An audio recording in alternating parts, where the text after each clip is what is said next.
But వాళ్ళు కూడా enjoy చేస్తారు కదా పిల్లలు. వెదర్ బాగుందని చేశారు. అలా బయట ఫుడ్స్లో ఏంటంటే ఆయిల్ కానీ ఆ డస్ట్ కానీ నిజంగా బాగా ఎఫెక్ట్ పడిపోయిందండి లైఫ్ మొత్తంలో. ఇంతెప్పుడు తగ్గలేదు, ఇంతెప్పుడు సఫర్ కాలేదు చూసి ఐ ఫెల్ సో సాడ్. అసలు డబ్బులు పోయి ఆరోగ్యం పోయిందా అనిపిస్తుంది.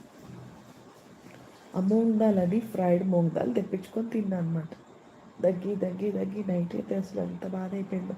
ఒకటి డస్ట్ పాజిటివ్ ఫ్యాక్టర్ అయి ఉంటుంది, తర్వాత వీజింగ్ స్టార్ట్ అయింది, తర్వాత అవుట్ సైడ్ ఫుడ్. నాకు అందుకే మీరు అనుకుంటారు ఏదో అతిశయోక్తాను, అబ్బో ఏం గొప్పలు చెప్పిద్ది అనుకుంటారు. నా మొహం గొప్పలు కాదు, ఏం కాదు, పడదు, అస్సలు పడదు. ఇంకా మా పిల్లలు ఏంటంటే చిన్నపిల్లలు కాబట్టి బాగా రియలైజ్ అయిపోయారు. ఓ అమ్మో ఆయిల్ హెల్త్ అయితే మనం తట్టుకోలేమురా, దాని బదులు శుచిగా శుభ్రతగా వండుకుందాం.